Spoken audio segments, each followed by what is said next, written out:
So hey guys, welcome back to my YouTube channel. So इस particular video में मैं आपके लिए लेके आई हूँ क्लास 12 की जो हिंदी ग्रामर की बुक है, जिसका हमारा नाम है अभिव्यक्ति और माध्यम, जो कि हिंदी ग्रामर की बुक आपकी 11th और 12th दोनों में ही एक ही बुक चलती है।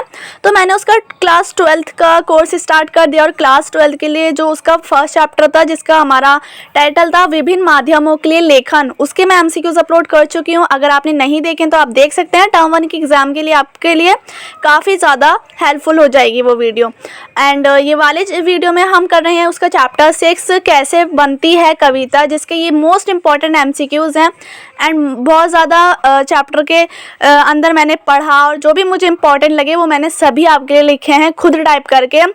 तो आई होप आपको वीडियो काफ़ी ज़्यादा हेल्प करने वाली है। तो चलिए स्टार्ट कर लेते हैं इंपॉर्टेंट एमसीक्यूज को। सो फर्स्ट क्वेश्चन है हमारा, जिसमें पूछा है कविता का जन्म किस परंपरा के रूप में हुआ था। यानी कि जो कविता का जन्म हुआ था वो कौन सी परंपरा से इसकी स्टार्टिंग हुई थी। ऑप्शन ए है वाचिक रूप में हुआ था, बी ऑप्शन है लिखित रूप में, सी ऑप्शन है यांत्रिक रूप में, या फिर डी ऑप्शन है उपरोक्त तीनों रूपों में हुआ था। तो इसका जो करेक्ट ऑप्शन होगा वो है ऑप्शन नंबर ए, वाचिक रूप में। यानी कि जो कविता का जन्म हुआ वो कौन सी परंपरा में हुआ, वो वाचिक परंपरा के रूप में हुआ था। सो यहाँ पर इसलिए ऑप्शन नंबर ए वाला करेक्ट हो जाएगा। सो नेक्स्ट क्वेश्चन है हमारा क्वेश्चन नंबर 2, जिसमें पूछा है प्ले विद दी वर्ड्स। यानी कि एक ये जो वर्ड्स हैं, ये जो सेंटेंस एक दे रखा है प्ले विद दी वर्ड्स, तो ये जो स्टेटमेंट है ये किसने कही थी, आपको बताना है कौन से कवि ने कहा था कि कविता जो है वो प्ले विद दी वर्ड्स है। ऑप्शन ए है थीट्स ने कहा थे, बी ऑप्शन में है शेक्सपियर ने कहे थे, और सी ऑप्शन में है मिल्टन ने कहे थे, या फिर ऑप्शन डी है W.H. ऑर्डेन ने कहे थे। तो इसका जो करेक्ट आंसर है वो है बिल्कुल option number D, W.H. Ordained ने ही कहे थे कि कविता जो होती है वो प्ले विद द वर्ड्स एक तरह से। सो इसलिए यहाँ पर ऑप्शन डी करेक्ट हो जाएगा।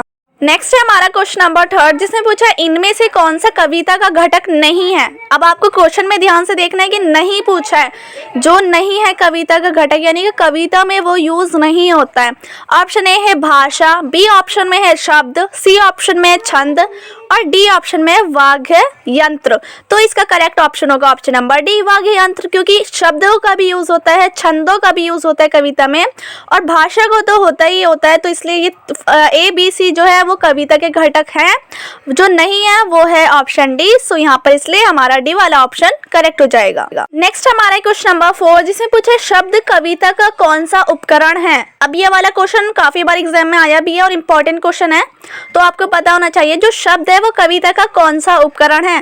प्रथम उपकरण है, द्वितीय उपकरण है, तृतीय उपकरण है, या फिर चतुर्थ उपकरण है। यानी कि पहला उपकरण शब्द होता है, या दूसरा उपकरण शब्द होता है, या तीसरा उपकरण शब्द होता है कविता का, या फिर फोर्थ यानी कि चतुर्थ जो उपकरण है वो शब्द है। तो करेक्ट आंसर होगा ऑप्शन ए, प्रथम। यानी कि सबसे पहला जो उपकरण है वो है शब्द। कविता के लिए जो हम सबसे पहले यूज करते हैं वो होते हैं शब्द, इसलिए ये सबसे ज़्यादा पहला यानी कि प्रथम उपकरण आ जाता है कविता बनाने के लिए।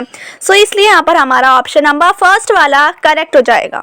अब नेक्स्ट क्वेश्चन नंबर 5, जिसमें पूछे कविता का अनिवार्य तत्व है। अनिवार्य तत्व कौन सा है। तो अनिवार्य यानी कि जो मोस्ट इम्पॉर्टेंट है उसको लेना ज़रूरी है सबसे ही ज़्यादा। तो ऑप्शन ए है छंद होते हैं, बी ऑप्शन है लय, यानी कि जो कविता की जो लय होती है वो ज़्यादा अनिवार्य है, सी ऑप्शन में मुक्त छंद मुक्त होने चाहिए। यानी कि उसमें बेसिकली छंद किसे कहते हैं, छंद आपको पता होना, छंद हम कहते हैं रूल्स एंड रेगुलेशन, जो नियम है, यानी कि नियम से मुक्त होनी चाहिए वो कविता, या डी ऑप्शन है संगीत अनिवार्य। तो ऑप्शन जो करेक्ट होगा वो है ऑप्शन नंबर बी, लय। कविता में लय होनी चाहिए, जब तो हम उसको कहेंगे कि ये कविता है, नहीं तो वो तो स्टोरी बन जाएगी, वो तो एक रीडिंग हो जाएगी। अगर हम किसी भी चीज़ को पढ़ दें, अगर कविता बनानी है तो उसके लिए उन शब्दों में राइमिंग होनी चाहिए, उन शब्दों का मेल जोल होना चाहिए, लय आनी चाहिए। कविता का अनिवार्य तत्व इसलिए लय हो जाएगा ऑप्शन नंबर सेकेंड वाला बी। नेक्स्ट है हमारा क्वेश्चन नंबर 6, जिसमें पूछे कविता के लिए पंत जी ने किस प्रकार की भाषा को आवश्यक माना है। तो पंत जी जो है वो एक कवि हैं और उन्होंने कविता के लिए कौन सी भाषा को आवश्यक माना है, ज़्यादा मतलब उन्होंने इम्पोर्टेंस दी है उस भाषा को कि कविता के लिए कौन सी भाषा का हम ज़्यादा इस्तेमाल करें। तो ऑप्शन ए है वर्णात्मक भाषा, वर्णन होना चाहिए, या बी ऑप्शन है प्रतीकात्मक भाषा होनी चाहिए, या सी ऑप्शन में है लाक्षणिक भाषा होनी चाहिए, या डी ऑप्शन है चित्रात्मक भाषा होनी चाहिए। तो इसका जो करेक्ट ऑप्शन है वो है ऑप्शन नंबर डी, लास्ट वाला, चित्रात्मक भाषा होनी चाहिए। पंत जी के अनुसार जो कविता है उसके लिए जिस भाषा को उन्होंने आवश्यक माना है वो है चित्रात्मक भाषा, यानी कि चित्र, इमेजिनरी थोड़ा सा होना चाहिए कि चित्र भी हो उनमें, चित्रात्मक भाषा हो, ऐसी भाषा जिससे हम थोड़ा सा इमेजिन कर सकें। तो इन्होंने पंत जी के अनुसार चित्रात्मक भाषा जो है उसको आवश्यक माना है कविता के लिए। सो इसलिए हमारा डी ऑप्शन यहाँ पर करेक्ट हो जाएगा। नेक्स्ट है हमारा क्वेश्चन नंबर 7, जिसे पूछा है जिसे 5 ज्ञान इंद्रियों रूपी 5 उंगलियों द्वारा पकड़ा जा सकता है वो साहित्य की कौन सी विधा है। यानी कि जिसको ज्ञान इंद्रियां से या 5 उंगलियों से हम पकड़ सकते हैं। इंद्रियों यानी कि हमारे जो ऑर्गन्स होते हैं, यानी कि सूंघ, यानी कि नाक के जरिए हम सूंघ सकते हैं, कान के जरिए हम सुन सकते हैं, हाथों के जरिए हम महसूस कर सकते हैं। तो ये ज्ञान इंद्रियां होती हैं। तो कौन सी मतलब एक ऐसी चीज़ है जिससे हम इंद्रियों के द्वारा भी उसका यूज होता है और 5 उंगलियों द्वारा उसको पकड़ा भी जा सकता है, तो वो साहित्य की कौन सी विधा है ये आपको बताना है। तो ऑप्शन ए है उपन्यास होते हैं, बी ऑप्शन है निबंध होते हैं, सी ऑप्शन है कविता होती है, या फिर डी ऑप्शन है कहानी होती है। तो इसका जो करेक्ट ऑप्शन है वो है ऑप्शन नंबर 3 वाला, सी ऑप्शन, कविता को ही साहित्य की एक ऐसी जो विधा है वो कविता ही है जिसको 5 ज्ञान इंद्रियां या फिर 5 उंगलियों द्वारा पकड़ा जा सकता है। क्योंकि कविता में क्या होता है, कविता में हम जिस चीज़ का जिक्र करेंगे, जैसे हम कविता में बोलेंगे भौरे गुनगुना रहे हैं, तो हमारी क्या हो गया, भौरे गुनगुना रहे हैं, हमारी कौन सी इंद्रिय इसमें यूज़ होगी, भौरे गुनगुना रहे हैं, तो हमारे इसमें कान, यानी कि कान सुनने का काम करेंगे, इस कान की जो इंद्रिय है वो यूज़ होगी। ऐसे ही जैसे फूलों से महक आ रही है, एक कविता की ये लाइन हो गई, तो इसमें क्या होगा, इसमें हम अपनी नाक का यूज़ करेंगे, सूंघने का यूज़ करेंगे, तो इसमें हमारी इंद्रियां यूज़ हो रही हैं। तो इसलिए यहाँ पर कविता जो है वो एक ऐसी चीज़ है जिसको 5 हमारी इंद्रियां भी और 5 उंगलियों द्वारा इसको पकड़ा जा सकता है। सो यहाँ पर इसलिए हमारा ऑप्शन नंबर 3 वाला करेक्ट हो जाएगा। नेक्स्ट है हमारा क्वेश्चन नंबर 8, जिसमें पूछा है एक शब्द में कितने अर्थ छिपे रहते हैं। यानी कि अगर एक शब्द, एक वर्ड की बात करें हम, बस एक पर्टिकुलर वर्ड के अंदर कितने हमें मीनिंग शो हो सकते हैं, कितने मीनिंग उसके निकल सकते हैं, कितने अर्थ निकल सकते हैं। तो ऑप्शन ए है एक अर्थ निकल सकता है एक शब्द में बस, या 2 अर्थ निकल सकते हैं, या 3 अर्थ निकल सकते हैं, या फिर डी ऑप्शन है लास्ट अनेक अर्थ निकल सकते हैं। अनेक का मतलब हो गया इन्फिनाइट, यानी कि बहुत ही सारे अर्थ हम निकाल सकते हैं। सो यही वाला ऑप्शन करेक्ट हो जाएगा, ऑप्शन नंबर डी, अनेक अर्थ निकाल सकते हैं। एक शब्द के अंदर जितने चाहो अर्थ निकाल सकते हैं हम। एक वो होता है ना, हिंदी ग्रामर में हम बचपन में पढ़ते थे, एक शब्द के अनेक अर्थ, अनेकार्थी शब्द जिसको बोलते थे। तो यही होता है कि एक वर्ड के अंदर काफ़ी सारे मीनिंग छुपे रहते हैं, इसलिए यहाँ पर ऑप्शन डी करेक्ट होगा, अनेक अर्थ। नेक्स्ट है क्वेश्चन नंबर 9, जिसे पूछे कविता की प्रथम शर्त क्या है। प्रथम कहते हैं सबसे पहली, यानी कि सबसे पहली जो शर्त होती है कविता की, कविता लिखने की सबसे पहली शर्त होती क्या है, क्या होना चाहिए सबसे पहली चीज़ कविता में। ऑप्शन ए है भाव संपदा होनी चाहिए, बी ऑप्शन है विभिन्न प्रकार के अलग अलग भाव आने चाहिए उसमें, सी ऑप्शन है शब्दों में मेल जोल होना चाहिए, या डी ऑप्शन है छंद और बिंब, यानी कि रूल्स भी होने चाहिए, बिंबों का यूज़ भी होना चाहिए। बिंब हम कहते हैं जिस चीज़ को हमारी इंद्रियां यूज़ करें। मैंने आपको बताया था हमारे ऑर्गन्स, आँख, नाक, कान, ये सब यूज़ हो सकें, जिसमें उसको हम कहते हैं कि बिंब है, ये बिंबों का यूज़ होता है। अलग अलग प्रकार के बिंब होते हैं, ये तो अलग सा टॉपिक हो जाएगा एक बिंब का। तो यहाँ पर अभी आपको बताना है कविता की प्रथम शर्त क्या होती है, सबसे पहली शर्त। तो ऑप्शन यहाँ पर करेक्ट होगा ऑप्शन नंबर 3 वाला, यानी कि सी ऑप्शन करेक्ट है, शब्दों में मेल जोल होना चाहिए। सबसे पहली बात यही है, पहली शर्त यही है कविता की। कविता जब ही तो बनेगी अगर कोई भी हम कुछ भी लिख दे 2-4 लाइनें और उसमें राइमिंग ही नहीं बन रही, यानी कि उसकी लय ही नहीं आ रही, मेल जोल नहीं हो रहा शब्द में, तो उसको हम कविता कहेंगे ही नहीं, हम तो कह देंगे तो रीडिंग हो रही है। कहते हैं ना, ये मतलब ये तो कहानी है एक तरह से। तो हम जब तक शब्दों में मेलजोल ही नहीं होगा तो जब तक वो कविता नहीं कहलाएगी। सो यहाँ पर इसलिए ऑप्शन नंबर 3 वाला करेक्ट होगा।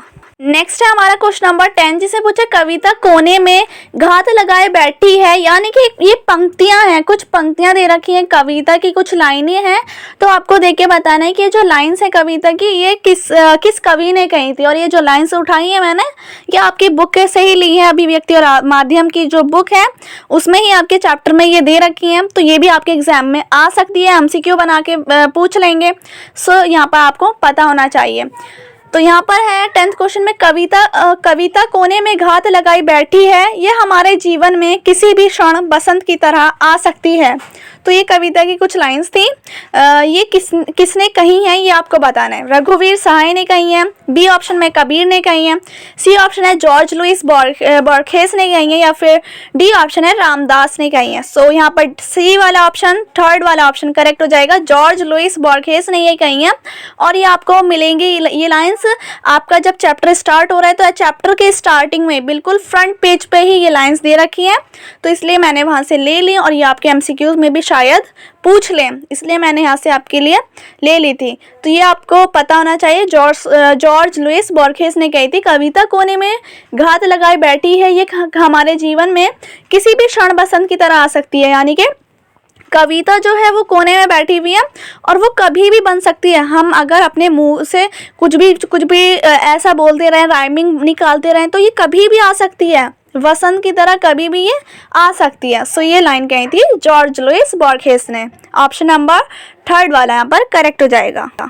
नेक्स्ट है हमारा क्वेश्चन नंबर 11, जिसमें पूछा है वियोगी हुआ पहला कवि, आज से उपजा होगा गान, उमर कर आंखों से चुपचाप बही होगी कविता अनजान। तो ये पंक्तियां किसने कही हैं अब आपको बताना है। तो ये 2-3 क्वेश्चन पंक्तियों से रिलेटेड ही हैं, जो कि आपके NCERT की बुक में दे रखे हैं, और आपको पता भी होना चाहिए कि ये पंक्तियां किसने कही थी। ऐसे भी MCQ ज़्यादातर देखे जा चुके हैं एग्जाम में।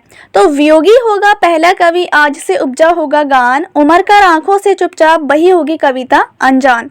ये पंक्ति किसने कही थी बताना है आपको। ऑप्शन ए है सुमित्रा नंदन पंत ने कही थी, बी ऑप्शन है रघुवीर सहाय ने कही थी, सी ऑप्शन है मुक्ति बोध ने, या डी ऑप्शन है जॉर्ज लुइस ने। तो यहाँ पर ये जो पंक्तियां कही थी ये सुमित्रा नंदन पंत ने कही थी। ऑप्शन नंबर ए यहाँ पर करेक्ट हो जाएगा। अब नेक्स्ट हमारा क्वेश्चन है क्वेश्चन नंबर 12, जो कि हमारा लास्ट क्वेश्चन भी है। अगर कहीं मैं तोता होता तो क्या होता, तोता होता। ये पंक्तियां किसने कही थी ये आपको बताना है। ये पंक्ति किस कवि ने कही।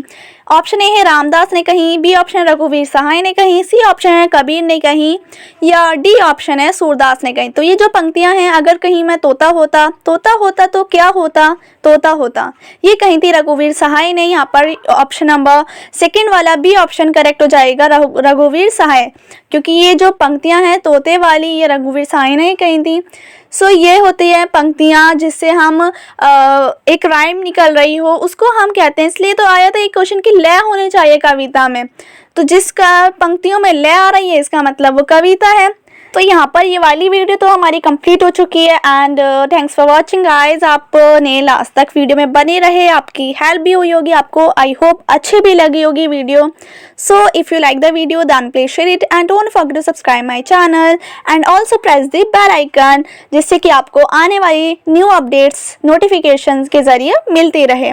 सो आपको अगर वीडियो अच्छी भी लगी हो तो प्लीज़ लाइक कर दीजिएगा, एंड न्यू है चैनल पे तो सब्सक्राइब करके जाइएगा, एंड शेयर करना तो बिल्कुल ना भूलें अपने फ्रेंड्स को, ताकि उनकी भी हेल्प मिल सके, उनको भी हिंदी की प्रिपरेशन हो सके उनकी। So please like share and subscribe. And यहाँ पर वीडियो तो कंप्लीट हो चुकी है, तो मिलते हैं अब नेक्स्ट वीडियो में। तब तक के लिए take care and bye bye.